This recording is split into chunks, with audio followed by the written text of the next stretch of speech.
Ito ay ikaw. Ikaw ay may edukasyon. Ikaw ay may pagkain. At ikaw ay may tahanan. Maginhawa ang iyong buhay. Ito naman si Michelle, 16 na taong gulang, at siya'y naninirahan sa Payatas. Mahirap ang buhay dito. Imbis na manika ang dala, ang mga bata ay naghahakot ng basurang maibebenta. Kahit na ito'y mapanganib at marami nang natatabunan at namamatay. Noong undoy, nasira ang bahay niyang munti at nawala ng trabaho ang ina. Wala na silang bahay. Wala na silang pangkakain. Hindi na sila makapag-aral ng kanyang mga kapatid. Karapatan ng edukasyon.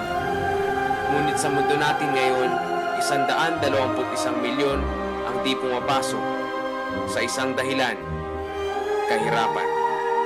Lalamanan na lang ang tiyan kaysa lamanan ang kaisipan. Kakayod muna para makaraos bago kumayad para sa kinabukasang maayos. Karapatan sa kanila'y pinagkait ng kahirapan at buhay na mapait. 1 bilyong musmos na nakararanas ng bangungot ng kahirapan. Paano na kaya ang ating kinabukasan?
Mga balang lumadapak sa madaalang Benjola, isa ako sa nakaligtas.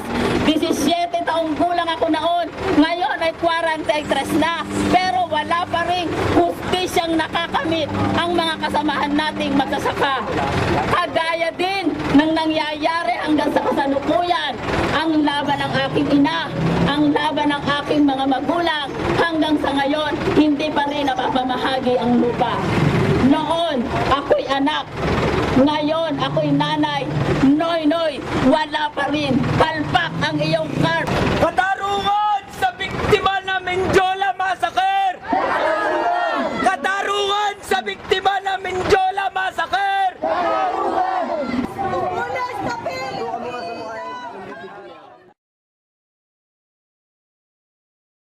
What is political poverty? Political poverty is defined as a lack of understanding of how system works. The basic problem is the understanding of how to cast one's vote and elect their leader.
In the 2010 national elections, the top 3 presidential candidates all come from political families. President Benigno Aquino won with 15,208,678 votes, followed by Joseph Estrada and Manny Villar. The top 2 vice presidential candidates also come from political families, Jejomar Binay and Mar Rojas. And 8 of the 12 winning senatorial candidates all come from political families, Revilla, Estrada, Enrile, Cayetano, Marcos, Recto, Osmeña, and Lingona.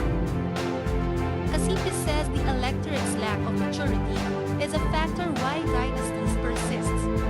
Casipe is optimistic there will be an end to political dynasties.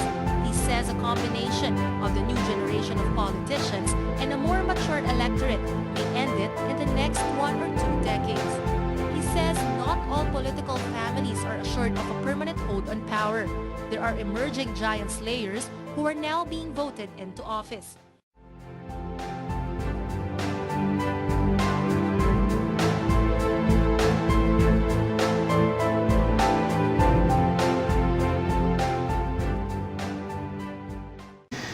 For political poverty, for me, it's a poor performance of our political leaders in managing and running the country. And this is the result of the following reason: advanced election campaign, personal ambition resulting to corruption, and personal interest. And the solution for this is, first, there should be a wise selection of the next political leaders. The background of the future leaders should be determined, and their capacity to lead must be properly monitored. It should not be the popularity, but it's an honesty in performing their duty. We need to look at the leaders who can lead the country into more development and looking for the best future for our country. Political poverty pertains to the lack of understanding of how the system works and how does it affect the casting of votes. So for me, I guess there is an existing political poverty in the country in the sense that not every Filipino understands how our system works. So not everyone understands the Constitution of the Philippines in the sense that it is written in a very profound manner. So I guess in order to solve this, education should be promoted, because if education will be promoted in our country, a lot of people from the youngest person to the oldest person will be able to understand how the system works. And if everyone understands how the system works, everyone would be cognizant of what to do on that particular situation. For example, in expressing their rights, their freedom, they will be able to pursue it or to fight for it because they understand it. They will be able to fight for it since they know how the system actually works. But if you are not aware of how the system works, then there is a problem with that. So education is the only viable solution to promote cognizance or awareness among the Filipinos. So it should start from every Filipino. So I guess that's it. Well, political poverty, I think it's a big barrier towards economic progress. It does not only depend on individuals, but also to the political aspect and views of our leaders. This system should also benefit the welfare of people. So the main solution that I can see now is it's only discipline. Self-discipline, yeah. The discipline that will start from our leader. So as a solution for me, I think public expenditures must be focused on education. the government should double their efforts to encourage foreign investors to create investment.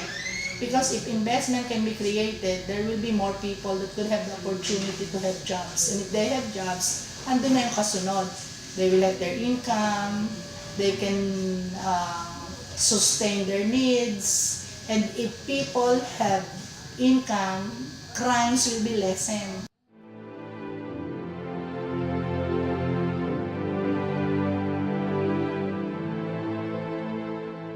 Yes, there is political poverty, but the blame is not entirely the fault of government but the collective fault of everyone, including government, church, business sector, educational society, and even the citizenry, including the poor itself.